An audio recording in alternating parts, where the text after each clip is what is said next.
Segunda Pedro, capítulo 1. Prefácio e saudação.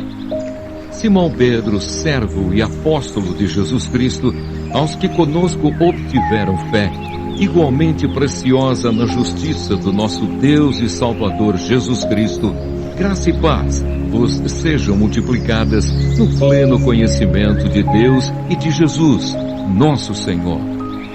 A prática progressiva das graças cristãs e seus resultados. Visto como pelo seu divino poder nos têm sido doadas todas as coisas que conduzem à vida e à piedade, pelo conhecimento completo daquele que nos chamou para a sua própria glória e virtude, pelas quais nos têm sido doadas as suas preciosas e muito grandes promessas, para que por elas vos torneis coparticipantes da natureza divina, livrando-nos da corrupção das paixões que há no mundo. Por isso mesmo, vós, reunindo toda a vossa diligência, associai com a vossa fé a virtude, com a virtude o conhecimento, com o conhecimento o domínio próprio, com o domínio próprio a perseverança, com a perseverança a piedade, com a piedade a fraternidade, com a fraternidade o amor, porque estas coisas, existindo em vós e em vós aumentando, fazem com que não sejais nem inativos, nem infrutuosos no pleno conhecimento de nosso Senhor Jesus Cristo. Pois aquele a quem estas coisas não estão presentes é cego, vendo o sol que está perto, esquecido da purificação dos seus pecados de outrora. Por isso, irmãos, procurai com diligência cada vez maior confirmar a vossa vocação e eleição, porquanto, procedendo assim, não tropeçareis em tempo algum. Pois desta maneira é que vos será amplamente suprida a entrada no reino eterno de nosso Senhor e Salvador Jesus Cristo. O apóstolo dá os motivos por que escreveu esta carta. Por esta razão, sempre estarei pronto para trazer-vos lembrados acerca destas coisas, embora estejais certos da verdade já presente convosco e nela confirmados. Também considero justo, enquanto estou neste tabernáculo, despertar-vos com essas lembranças, certo de que estou prestes a deixar o meu tabernáculo, como efetivamente nosso Senhor Jesus Cristo me revelou. Mas, de minha parte, esforçar-me-ei diligentemente por fazer que a todo tempo, mesmo depois da minha partida, conserveis lembrança de tudo. A superioridade da palavra de Deus.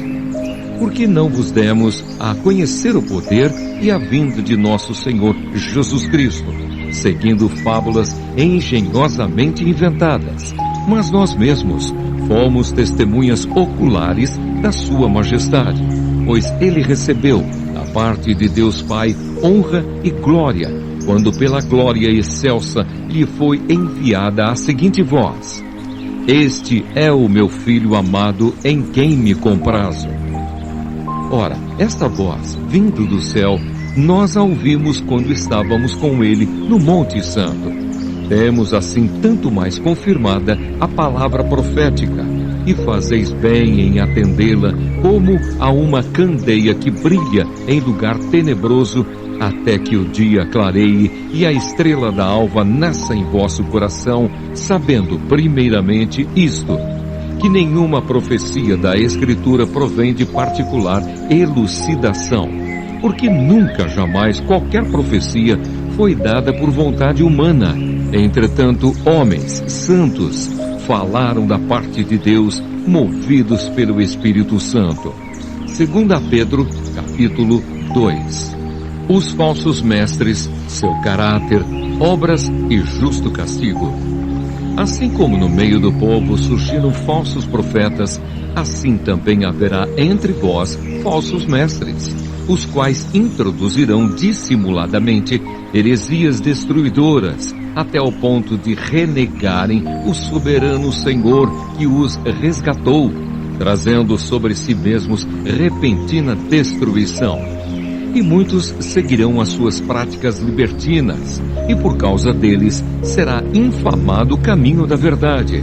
Também movidos por avareza, farão comércio de vós, com palavras fictícias. Para eles o juízo lavrado há longo tempo não tarda, e a sua destruição não dorme.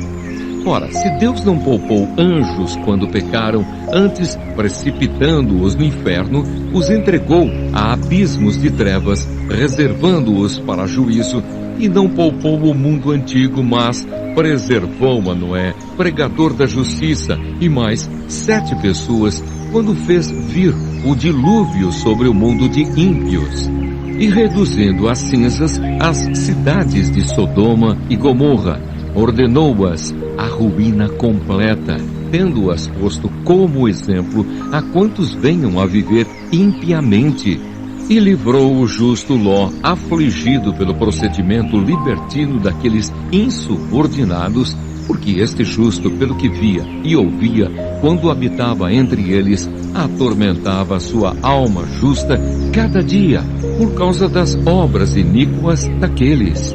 É porque o Senhor sabe livrar da provação os piedosos e reservar sob castigo os injustos para o dia de juízo, especialmente aqueles que, seguindo a carne, andam em imundas paixões e menosprezam qualquer governo. Atrevidos, arrogantes, não temem difamar autoridades superiores, ao passo que anjos, embora maiores em força e poder, não proferem contra elas juízo infamante na presença do Senhor.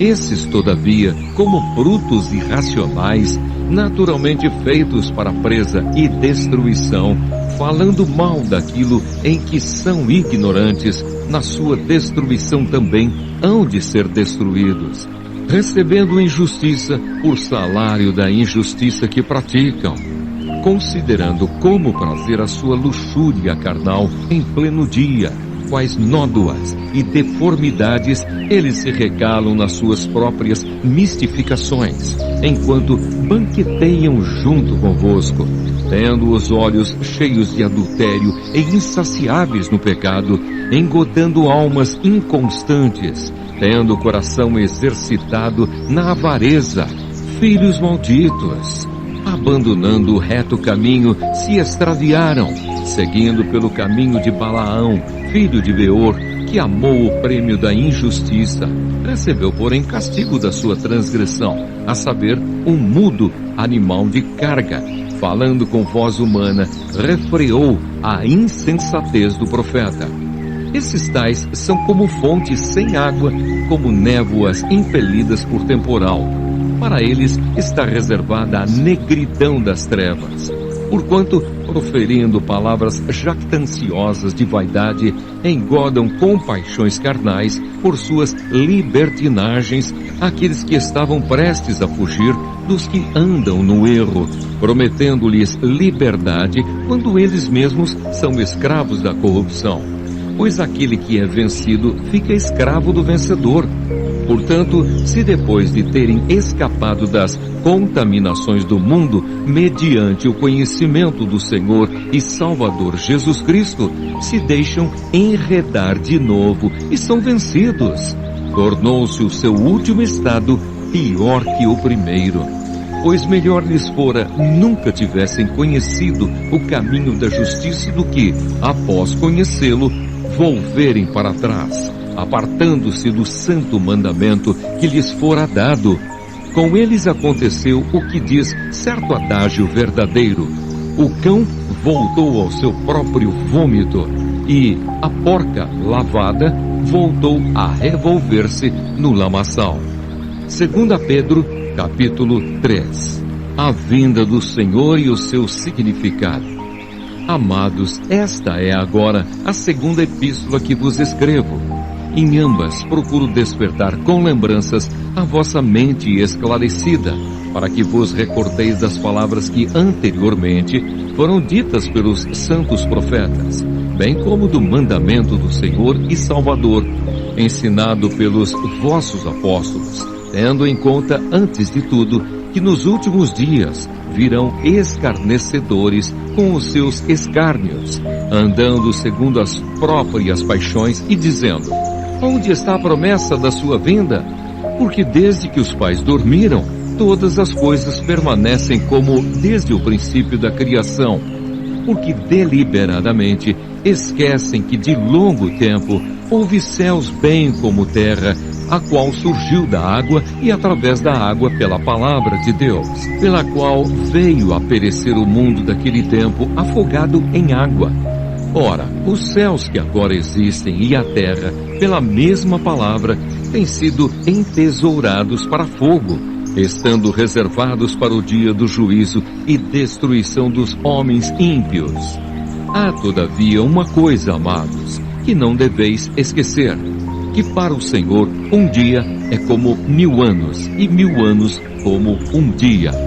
Não retarda o Senhor a sua promessa, como alguns a julgam demorada. Pelo contrário, Ele é longânimo para convosco, não querendo que nenhum pereça, senão que todos cheguem ao arrependimento.